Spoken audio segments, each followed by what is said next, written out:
രണ്ട് സൂപ്പർ സ്റ്റാറുകൾ ഒരുമിക്കുന്നുണ്ട്. നല്ല ഹൈപ്പ് ഉണ്ടായിരുന്ന ചിത്രമാണ്. പക്ഷേ ആ ഹൈപ്പിനോട് ഈ ചിത്രം നീതി പുലർത്തിയോ എന്ന് ചോദിച്ചാൽ ഇല്ല എന്ന് തന്നെ പറയേണ്ടി വരും. ഒരു നിർഗുണ ത്രില്ലറായി ഈ സിനിമ എങ്ങനെ മാറിയെന്നതിനുള്ള കാരണങ്ങളാണ് ഞാൻ ഇനി പറയാൻ പോകുന്നത്. ഈ സിനിമയുടെ ഏറ്റവും വലിയ പരാജയം അതിൻ്റെ എഴുത്താണ്. ഒട്ടും ഇൻട്രസ്റ്റിംഗ് അല്ലാത്ത ഒരു കഥാപശ്ചാത്തലം. ഒരു മിസ്റ്ററി അല്ലെങ്കിൽ ഒരു ത്രില്ലർ സിനിമ വർക്കാക്കണമെങ്കിൽ അതിൻ്റെ കഥാപാത്രങ്ങളോട് പ്രേക്ഷകന് ഒരു ഇമോഷണൽ കണക്ഷൻ ഫീൽ ചെയ്യണം. ഈ സിനിമയിൽ സ്ക്രീനിൽ വരുന്ന ഒരു കഥാപാത്രത്തോട് പോലും നമുക്ക് യാതൊരു വിധത്തിലുള്ള സഹതാപമോ അടുപ്പമോ തോന്നുന്നില്ല. അടുത്ത ഫഹദിന്റെ കാര്യത്തിലേക്ക് വരാം. സ്ക്രിപ്റ്റിലെ ദുർബലമായ ക്യാരക്ടർ സ്കെച്ചിങ് കാരണം ഫഹദിന്റെ സ്ക്രീൻ പ്രസൻസ് പോലും പലപ്പോഴും ഒരു ശല്യമായി തോന്നി, അല്ലെങ്കിൽ ഒരു അനാവശ്യമായി തോന്നിപ്പോയി. 2.5 മണിക്കൂർ നീളുന്ന ഈ അലസമായ യാത്രയിൽ ആദ്യ പകുതിയിൽ അല്പമെങ്കിലും ആശ്വാസം നൽകിയത് ആ ഒരു ഇന്റർവെൽ ബ്ലോക്ക് മാത്രമാണ്. അടുത്ത് പറയാനുള്ളത് ലാലേട്ടന്റെ എക്സ്റ്റെൻഡഡ് ക്യാമിയോ ആണ്. എന്തൊക്കെ ഉണ്ടായിട്ട് എന്ത് കാര്യം? ഒരു സിനിമയുടെ അടിസ്ഥാനം അതിന്റെ തിരക്കഥയാണ്.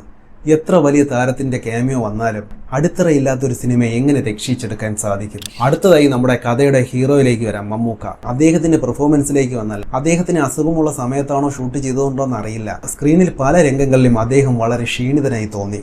ഒരു എനർജി ഡ്രോപ്പ് സിനിമയുടെ മൊത്തത്തിലുള്ള പേസിങ്ങിനെ സാരമായി ബാധിച്ചിട്ടുണ്ട്. എന്തായാലും വർഷങ്ങൾക്ക് ശേഷം ഈ രണ്ട് ഇതിഹാസങ്ങൾ ഒന്നിച്ചപ്പോൾ കുറച്ചും കൂടെ മികച്ച തിരക്കഥ അവർ അർഹിച്ചിരുന്നു എന്നത് പറയാതിരിക്കാൻ വയ്യ.